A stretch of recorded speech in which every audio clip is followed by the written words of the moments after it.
Salut à tous, c'est Hugo de la chaîne NSS et avant toute chose, avant de commencer quoi que ce soit, un énorme merci. Un énorme merci à toutes les personnes qui arrivent de plus en plus sur la chaîne, on est de plus en plus nombreux et vraiment c'est exceptionnel. Je suis très content de pouvoir vous partager tout un tas de tutos et de voir la chaîne grandir comme ça. Alors du fond du cœur, merci à toutes les personnes qui arrivent sur cette chaîne et qui s'abonnent. Aujourd'hui, un format de vidéo que j'ai fait quelques fois pendant le 1 mois où j'ai fait une vidéo par jour, comment marche la plume sur Premiere Pro. Parce que souvent je vous dis, prenez l'outil plume de l'effet opacité, etc. Mais il est tout à fait probable que vous ne sachiez pas exactement comment vous en servir et on va donc régler ça dans cette vidéo aujourd'hui. Avant toute chose, sachez que personnellement je fais une erreur en vous disant à chaque fois l'outil plume de l'effet opacité, puisque techniquement ce n'est pas la plume. L'outil plume, le vrai, il est dans votre barre d'outils auquel vous avez accès avec le raccourci P. Cet outil-là va vous permettre de générer ce qu'on appelle un calque de forme, c'est-à-dire une forme sur laquelle vous allez pouvoir travailler. Donc voilà, j'ai créé ce qui s'apparente à un rectangle. Dans vos options d'effet, vous avez votre forme numéro 1 que vous allez pouvoir développer, vous allez pouvoir changer la couleur par exemple, et vous allez pouvoir l'animer comme un élément à part entière. Ça c'est pour l'outil plume classique, le vrai. Moi ce dont je vous parle quand je vous dis option d'effet, effet opacité, outil plume, exactement c'est le tracé Bézier libre. Alors étant donné que l'outil plume et le Bézier ont exactement le même icône, je me permets de le nommer comme ça parce que c'est quand même plus simple que Bézier libre. Et quand le premier génère un calque de forme, le deuxième va générer un masque. C'est-à-dire que l'on va sélectionner une partie de l'image avec une forme libre, comme son nom l'indique, et ce qui va se trouver dans cette forme va être retenu alors que le reste va être supprimé. Bien sûr, quand vous avez créé votre forme, vous pouvez bouger les points et les remettre un petit peu comme vous voulez pour modifier votre sélection. Si vous placez votre curseur sur le trait, vous avez l'icône de plume avec un petit plus qui se met, ce qui fait que en cliquant, vous rajoutez un point et vous allez pouvoir venir le déplacer également. Là, vous voyez qu'on a des petites poignées. Ces poignées-là, vous allez pouvoir venir les étirer ou les raccourcir pour modifier les courbes entre deux points. Si je les réduis complètement, on voit que nos traits sont droits, alors que si je les étire un petit peu, tout de suite, on a des courbes. Et ça, vous pouvez le faire avec n'importe quel point. Chaque point possède ses propres poignées. Les poignées en question, vous pouvez choisir de les modifier après ou bien les générer pendant le tracé de votre masque. Pour ça, quand vous créez un point, vous faites un clic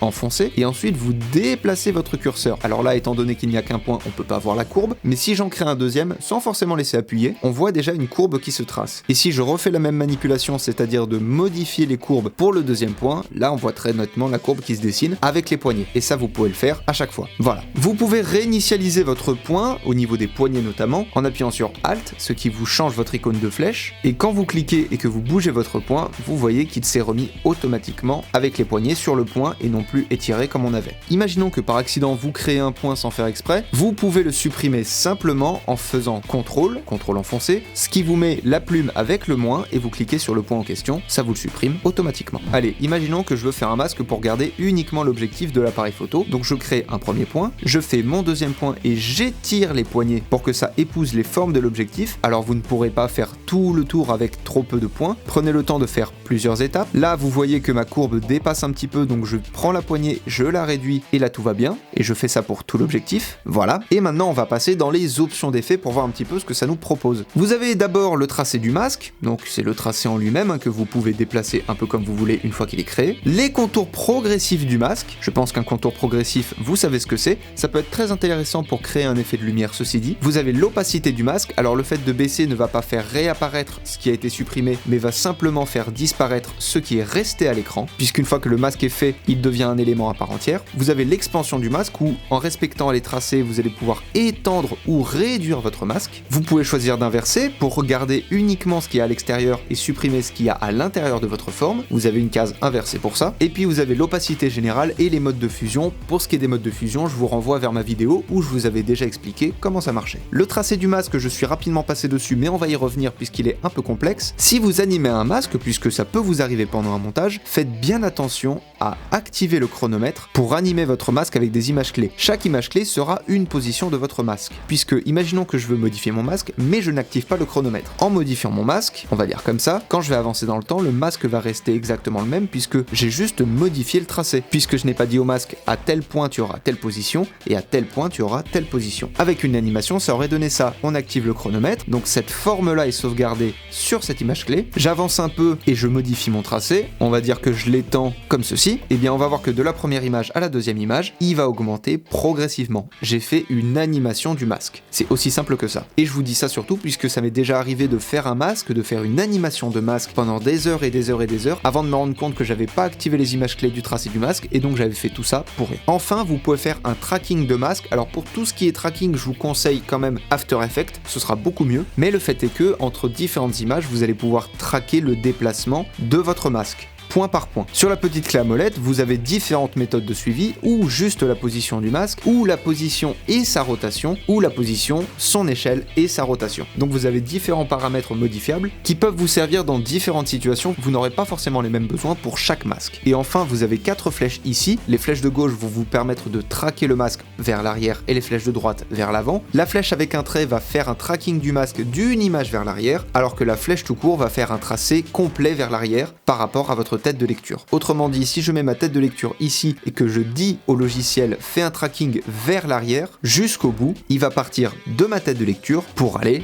jusqu'au début de mon rush. Tout ça c'est un coup à prendre, mais surtout faites attention puisque le tracé du masque, surtout le tracking, prend pas mal de ressources, donc si vous avez un PC relativement faible, faites attention à ne pas trop l'utiliser non plus. Bref, pour résumer, la plume ne s'appelle pas l'outil plume, mais le tracé Bézier libre. Ça vous permet de sélectionner des éléments dans votre image, de les garder et de supprimer ce qu'il y a autour, et vous pouvez animer votre tracé si vous voulez faire du mouvement, et les masques seront d'une parfaite utilité, notamment pour vous dédoubler dans une vidéo. Je vous mets un lien d'ailleurs en haut de l'écran. Comme pour tout dans la vie, et Premiere Pro n'y échappe pas, c'est en pratiquant que vous allez vous perfectionner, donc si les premiers masques que vous créez ne sont pas exceptionnels, ce n'est pas grave, prenez le temps d'expérimenter, faites des tests, amusez-vous, et vous allez voir, vous allez vite progresser. Maintenant que la plume n'a plus aucun secret pour vous, je vous invite à aller tester vos nouvelles compétences sur une application que je vous mets dans la description, et dont j'ai totalement oublié le nom, qui va vous permettre d'expérimenter, de faire des dessins avec la plume et de perfectionner un petit peu vos mouvements. D'ici là, je vous souhaite une excellente journée à tous, apprenez, utilisez et progressez dans vos montages, je vous fais des bisous, encore un énorme merci et à plus, ciao.